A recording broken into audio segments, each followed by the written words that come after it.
थी, शिवम की नई नौकरी उसे एक बहुत दूर बसे गांव बड़ा साम ले आई थी। रेलवे स्टेशन से गांव तक का रास्ता घने जंगलों, टूटी सड़कों और असहज खामोशी से भरा था। जैसे ही वह गांव पहुंचा, मोबाइल नेटवर्क गायब हो गया और हवा में एक भारीपन महसूस होने लगा। उसे रहने के लिए जो सरकारी क्वार्टर मिला वह गांव से थोड़ा बाहर था, पुराना, अकेला और पेड़ों से घिरा हुआ। दरवाजा खोलते ही सीलन और पुराने सामान की गंध आई। चाबी देते समय चौकीदार ने हल्की सी चेतावनी दी थी कि रात को आवाजें आए तो ध्यान न दे, खासकर अगर कोई उसका नाम लेकर बुलाए। शिवम ने इसे मजाक समझकर टाल दिया था, लेकिन पहली ही रात उस मजाक ने बेचैनी का रूप ले लिया। रात के लगभग 1 बजे नींद और जागने के बीच शिवम ने अपने नाम की फुसफुसाहट सुनी, बहुत धीमी, जैसे कोई दूर से पुकार रहा हो। उसने उठकर देखा, कमरा खाली था।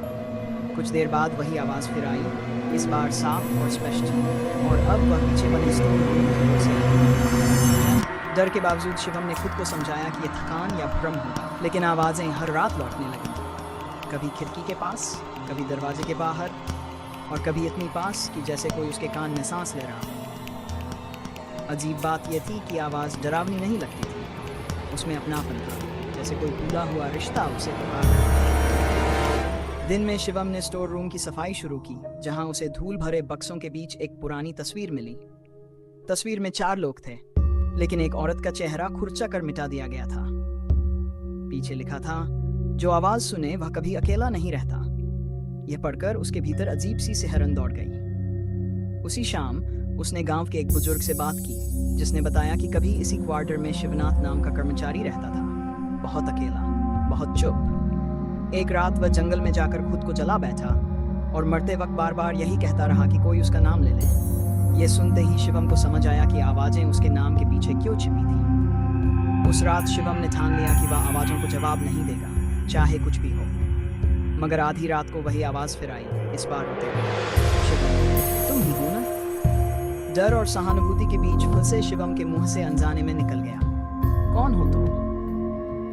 उसी पल घर के भीतर तेज हवा चली, लाइटें बुझ गई और स्टोर रूम की दीवार पर अचानक एक पुराना आईना उभर आया। आईने में शिवम का ही चेहरा था, लेकिन आंखें काली और खाली थीं। आईने वाला प्रतिबिंब बोला कि वह शिवनाथ है और अब शिवम उसकी आवाज बनेगा।